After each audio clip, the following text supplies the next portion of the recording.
अगर मैं आपसे कहूं कि अमेरिका ने एक बार वापस से ईरान के 3 शहरों को उड़ा दिया है और उसके बाद जो ईरान ने जवाबी कार्रवाई की है, अरे अमेरिका की 5th फ्लीट भी नहीं बच पाई है। अगर आप सोच रहे होंगे कि ईरान और अमेरिका का युद्ध तो खत्म हो चुका था, लेकिन एक बार वापस से कैसे अटैक हो गया। अरे आप खुद सोच कर देखो कि एक बार में 3 शहरों पर अटैक करना ये मजाक की बात नहीं है। यहां तक कि ईरान ने तो ये भी कह दिया कि अमेरिका एक बार वापस से उसी रूप में आ रहा है जैसे पहले था, कि बच्चों को ही उड़ा दो। ये मत देखो किसके ऊपर अटैक हो रहा है, छोटे बच्चों के ऊपर अटैक हो रहा है कि आर्मी के ऊपर अटैक हो रहा है। एक बार वापस से कुछ ऐसा ही माहौल बन रहा है। लेकिन सवाल ये उठता है कि आखिरकार किसकी गलती थी इसमें, और ये अटैक किसने पहले किया और क्यों किया, और उसी के साथ साथ ऐसा अमेरिका क्यों कर रहा है, क्यों बार बार बीच बीच में छोटे छोटे हमले करता है। क्योंकि ये सबको पता होगा कि अभी हाल फिलहाल ईरान और अमेरिका के बीच सीज फायर की बातें हुई थी, लेकिन सीज फायर के दौरान ऐसा होना ये कुछ रास नहीं आ रहा लोगों को। यार देखो, सबसे पहली चीज इस मैप पर ध्यान देते हैं, फिर उसके बाद जो लिखा पड़ा है उसको समझते हैं। ये जो मैप है ये स्टेट ऑफ हॉर्मुज का है। ये हॉर्मुज है, ये सबको पता होना चाहिए। ऊपर ईरान है, इधर ओमान है, ये यूएई है, ये सऊदी अरब है, ये कतर है, और ये छोटा सा बहरेन है। तो इस तरीके से छोटे छोटे देश यहाँ पर बसे हुए हैं। यहाँ पर क्या था कि जो अमेरिका है उसने ईरान के सबसे पहले ये जो आप गोरुख देख रहे हो ना, गोरुख पर हमला किया, यहाँ पर फिर सीरिक पर हमला किया। ये 2 छोटी छोटी जगह हैं ईरान के अंदर जो बहुत इंपॉर्टेंट है। ऐसा कहा जाता है कि इन 2 जगह पर, ये जो स्टेट ऑफ हॉर्मुज के बस जस्ट सामने ये जो 2 जगह हैं, यहाँ पर ईरान अपने रडार सिस्टम्स और बाकी तमाम चीज रखता है। और इसी वजह से अमेरिका ने यहाँ पर 2 सटीक हमले किए हैं। लेकिन ईरान ने ये नहीं बताया कि हमारा कितना नुकसान हुआ है, अमेरिका ने ये नहीं बताया हमारा कितना नुकसान हुआ है। 2 के दोनों ये तो कह रहे हैं कि अटैक किए हैं, नुकसान की बात कोई नहीं कर रहा। या तो ये हो सकता है कि नुकसान हुआ ही ना हो दोनों को, या तो ये हो सकता है कि इतना जबरदस्त नुकसान हुआ हो कि बताने में भी शर्म आ रही हो। और केवल 2 जगह पर नहीं, मैंने तो कहा 3 जगह पर हमला हुआ ना। अब सुनिए कहां। असल में ईरान का जो एक खर्ग द्वीप है, यानी कि खर्ग आइलैंड है, जहां से ईरान जो है वो अपना 90 से 94% हिस्सा, यानी कि जो तेल सप्लाई करता था पहले, जो बेचता था, वो खर्ग आइलैंड से बेचता था। यही कहीं पर खर्ग आइलैंड एक छोटा सा आइलैंड है, इस पर वापस से अटैक किया है। तो ये 3 ऐसी जगह हैं जहां पर अमेरिका ने ईरान पर अटैक किया है। अब आप कहोगे कि यार जब ऐसा हुआ तब तो ईरान क्या ऐसे देख ही रहा होगा, वो भी अटैक किया होगा। हाँ, वो भी किया है। अब सुनिए कहां कहां किया है ईरान ने। ये जो आइलैंड देख रहे हो, केशम आइलैंड है ना, यहां से अटैक किया है। यहां से कहां अटैक किया है? सबसे पहले ये लड़ाई चालू क्यों होती है? असल में रात का समय था, 1:30 बज रहे थे। तो 1:30 बजे से पहले 12 बजे करीब, ऐसा कहा जाता है, ये जो पर्शियन गल्फ आप देख रहे हो, ये जो सागर है पूरा पूरा व्हाइट सागर है, यहां से अमेरिका सोच रहा था अपने 2-4 जहाज निकालने धीरे धीरे करके स्टेट ऑफ हॉर्मुज से। अब अमेरिका और इजराइल के कई सारे जहाज इस पर्शियन गल्फ में फंसे हुए हैं। अब वो लोग निकाले तो निकाले कैसे? जब निकालते हैं तो हॉर्मुज पर लड़ाई हो जाती है और मारकर गिरा उठता है उनका जहाज। तो अगर उन लोग को निकालना तो यही एक रास्ता है कि यहीं से हम निकाल सकते हैं, लेकिन निकाले कैसे? तो अमेरिका ने केवल अपने जहाज को स्टार्ट ही किया था, ऐसा कहा जा रहा है, और बस थोड़ी दूर आगे ही लेकर गए।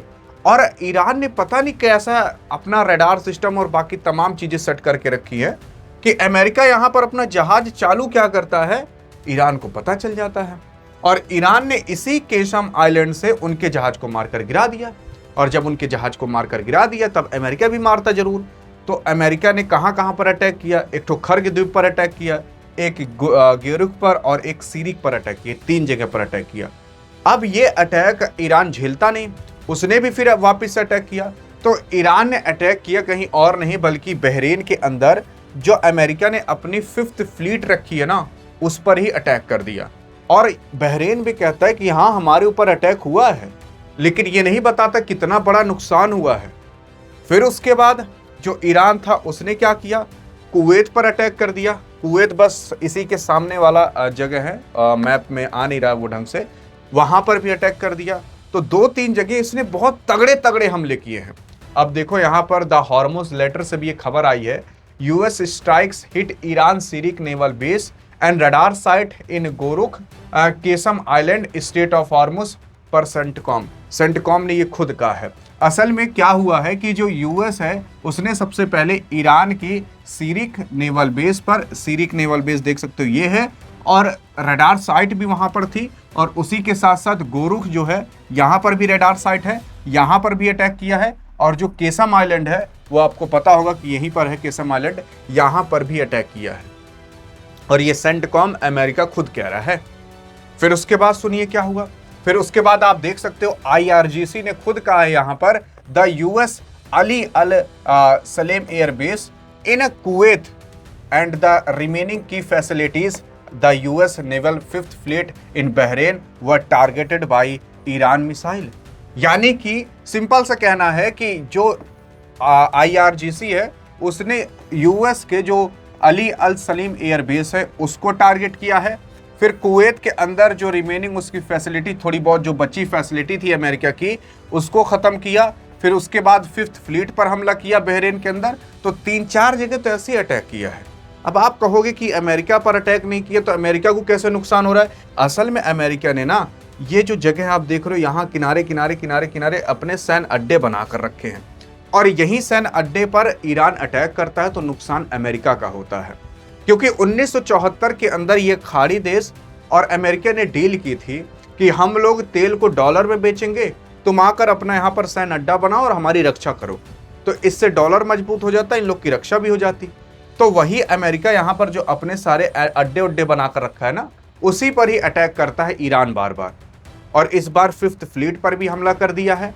अली अल सलेब एयरबेस था, वहां पर भी अटैक कर दिया है, और एक आध जगह पर और अटैक किया जो कि मैंने आपको यहाँ पर बताया। बहरेन के अंदर अटैक किया है, और कहाँ पर, और भी ऐसे तमाम जगह पर अटैक किया है। फिर उसके बाद द हॉर्मुज लेटर से खुद खबर आती है कि जो ईरान है उसने लॉन्च किया है बैलिस्टिक मिसाइल और ड्रोन अटैक कुवैत के ऊपर, क्योंकि कुवैत के अंदर भी अमेरिका के कुछ सैन्य अड्डे हैं, उस पर अटैक किया गया है। फिर उसके बाद आपको पता होना चाहिए कि कुवैत की आर्मी ने खुद कहा था कि हमारे ऊपर अटैक हुआ है, हमारा जो रडार सिस्टम था, हमारा एयर डिफेंस सिस्टम था, वो रोकने की कोशिश तो कर रहा है, लेकिन कहाँ कितना ही कामयाब हो पाएगा।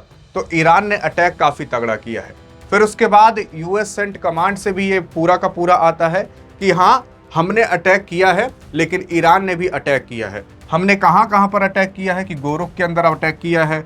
फिर उसके बाद वही मैंने तमाम जगह बताई थी ना, केसम आइलैंड, सीरिक के अंदर अटैक किया है। ऐसे तमाम जगह पर अमेरिका ने अटैक किया, और साथ ही साथ ईरान ने फिर तमाम जगह पर अटैक किया। लेकिन कोई ये नहीं बता रहा कि क्यों अटैक किया और कितना बड़ा नुकसान हुआ।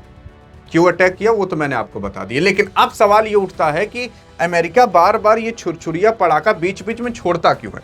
तो मैं आपको बता देना चाहता हूं, अमेरिका सोचता है कि ये युद्ध धीरे धीरे धीरे धीरे थोड़ा थोड़ा थोड़ा थोड़ा चलता रहे। अब इससे क्या होगा, अमेरिका को तो चलो पैसा बर्बाद होगा, लेकिन क्या अमेरिका का 2-4 अरब बर्बाद होने से क्या अमेरिका कंगाल हो जाएगा? अरे बिल्कुल भी नहीं होगा। 100 अरब भी बर्बाद हो जाए तब भी नहीं।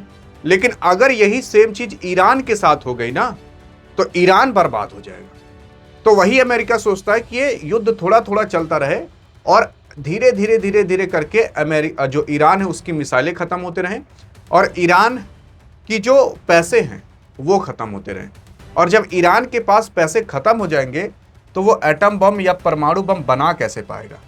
इसी वजह से थोड़ा थोड़ा थोड़ा थोड़ा इस युद्ध को किया जाता। और इसमें जो बड़े बड़े ट्रेडर्स रहते हैं, जो बड़े बड़े स्टॉक मार्केट के इन्वेस्टर रहते हैं, उन लोग को भी ये गेम पता रहता है। उनको पता रहता है कि ट्रंप आज अटैक करवाएगा, कल मार्केट गिरेगा, आज हम सेल की पोजीशन बनाकर बैठ जाते हैं, परसों मार्केट उठेगा, हम बाई की पोजीशन बनाकर बैठ जाते हैं। तो इस तरीके से वो लोग इनसाइडर ट्रेडिंग करके पैसे कमा लेते हैं। अब मैं नाम नहीं लेना चाहूंगा क्योंकि ऐसा किया जाता है, कई खबरों में आया है कि ट्रंप ने अटैक करने से पहले खुद पोजीशन बनाकर बैठ गया ऑयल के अंदर और बाकी तमाम चीज़ों के अंदर, ऐसी खबरें आते हुए दिखाई दी हैं। तो वही सारी चीज़ें हैं कि ये लोग इस तरीके से पैसे भी छाप ले रहे हैं और प्लस युद्ध का थोड़ा बहुत छुरछुरिया पड़ाका भी खेल ले रहे हैं और इसमें ईरान को बर्बाद भी कर रहे हैं। बाकी आपको क्या लगता है कि इस युद्ध के पीछे का मेन कारण क्या हो सकता है, देखते हैं आपकी क्या राय है। लेकिन अगर आप चाहते हो कि ऐसी सारी जानकारियां मिलते रहे तो आपके लिए खास तौर पर डियर गुरु नाम से व्हाट्सएप चैनल बना दिया गया है। अरे जिस नाम से यूट्यूब चैनल है उसी नाम से ये व्हाट्सएप चैनल भी है। अगर चाहिए लाखों की नॉलेज फ्री में तो डिस्क्रिप्शन और पिन कमेंट में इसका लिंक दे दिया है। लिंक पर क्लिक करने के बाद आप डायरेक्ट यहां पर आओगे, फॉलो कर लोगे तो आपको सारी देश दुनिया से संबंधित सारी जानकारियां फ्री में मिलते रहेंगी। बाकी हाँ, मिलते हैं इस वीडियो में, तब तक के लिए जय हिंद जय भारत।